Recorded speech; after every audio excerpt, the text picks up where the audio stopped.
Hi, I'm Captain Dan with MarineMax. We're going to be doing some videos that hopefully will help you out whenever you're out there and some things go wrong, or maybe just taking care of your regular everyday maintenance.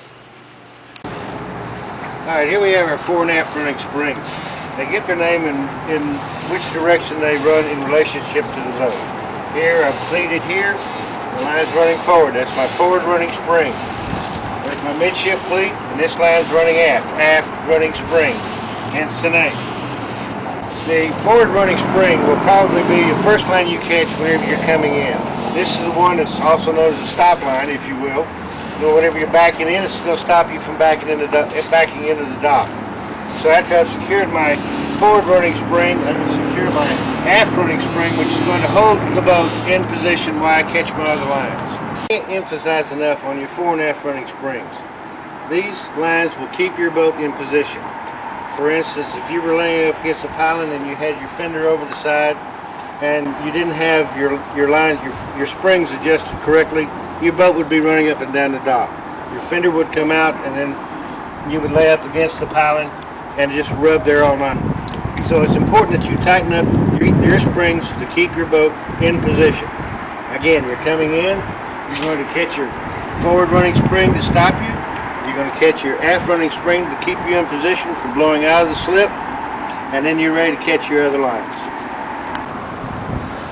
Alright, here we are at the bow, and the closer I can get at a 90 degree to my bow cleat, I'm going to be able to control my boat's positioning, centering it in the slip better.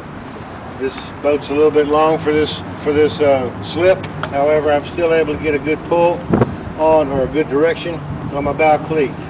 And of course, securing it as we just went through on pleating, and then finishing your line on deck.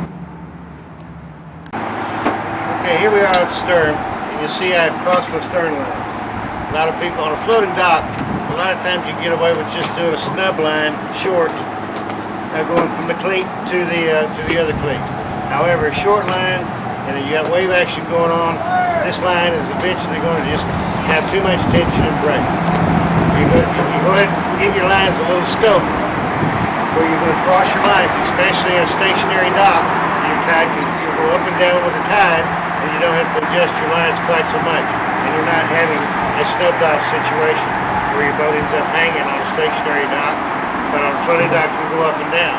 However, I have enough line for my boat to work a little bit, as well as control it to keep it in the middle of the slip.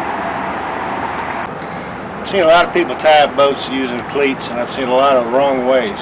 I've seen people just start off with half hitch after half hitch after half hitch. Well, essentially, we're going to go over how to do it right today. We're going to untie this line. Alright, now I'm going to go around the cleat.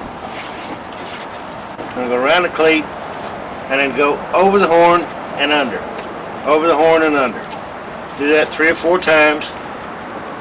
And then right at the end I'm going to have a half hitch, turn my line under, and then pull.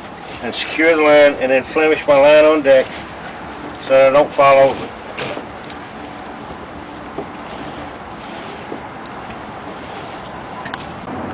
One of the things that I've seen, and a lot of people end up doing, with them running the line through the cleat, you cannot just cast off and leave, especially if you're taking your lines with you.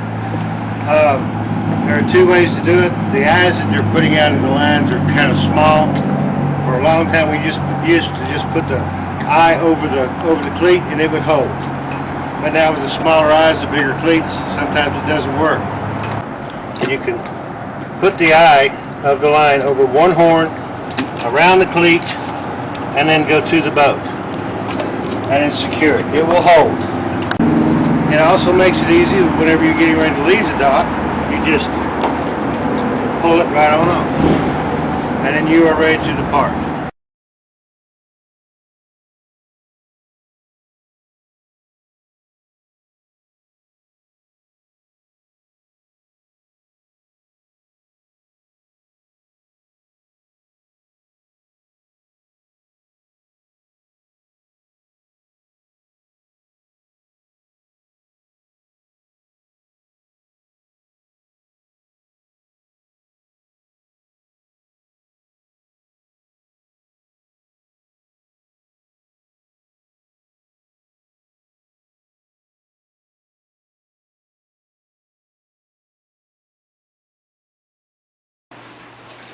Hope this video was helpful, and remember, you too can do this.